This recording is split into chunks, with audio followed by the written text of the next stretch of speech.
Welcome back to Insight. I'm here with Megan Klaus from Aging and In-Home Services in Northeast Indiana. It's so weird you not being next to me. It's a little weird, but I think it kind of fits well, right? Yeah, it does. It's appropriate because of what we're talking about. So you are doing this virtually, which is appropriate because we're talking about, what has happened the last 6 months and how things have changed. So let's jump right in. You all have had to pivot. We've talked about because of the pandemic, you had a real need for increased nutritional support, right? Yeah, no, it's the last 7 months have been honestly crazy. I think that no one expected all of this to happen. Our offices are still closed to the public. It's a little odd right now. I feel it's a little eerie, but we're gonna get through it, and we have been getting through it, which has been positive. But yeah, a super uptick in need for nutrition services, a super uptick in need for just normal services, help, questions needing to be answered. So we've seen a lot more calls than we have over the last 7 months. You guys were able to implement a few new programs too during this time, the grab and go, and then some technology-based programming too, right? Yeah, so I mean, obviously, I feel like you and I are pretty familiar, and the viewers are pretty familiar with our grab and go programs that we've been holding. We've been holding those since April. We just had to pivot. We had to adjust and make things work for the current climate, if you will. And then, yeah, technology, when you don't have an expectation and you really don't have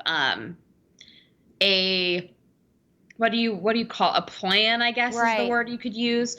We really had to utilize the services that we did have and the tools that we did have accessible to us and our team. And obviously being lucky enough and being able to send our staff home with that technology to work for internal purposes is great, but then also to work with our clients, it really just adds something to the element of what we're facing right now.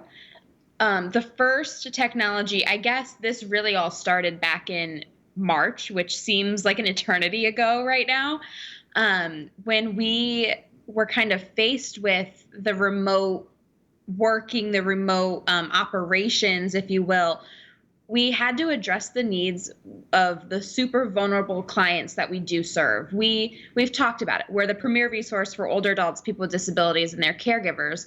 But within those populations are super vulnerable people who also have socioeconomic factors and their health status factors. So we had to kind of risk stratify our clients to address the needs of that top 1% of people who really needed that hands-on touch that we typically provide, without it being hands-on touch.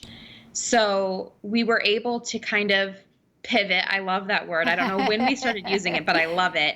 We were able to pivot, and once we stratified the clients that needed either devices or needed more one-on-one communication telephonically, we kind of rallied the troops, and we were able to make a great partnership with the IU School of Medicine here in Fort Wayne. Dr. Finley Chang, he kind of offered up some of his third-year medical students to us to help us communicate on a daily basis with these 120 individuals who needed that serious one-on-one communication at all times during this pandemic. Well, it was a win-win because it was helpful for those medical students as well as for your clients. So they got some great hands-on, not literally, but hands-on education, and your clients got some much needed attention.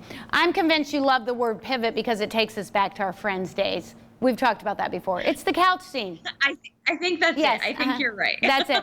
Well, we want to talk some more about the technology that Aging and In-Home Services is doing, and we will do that when we come back. Stick with us.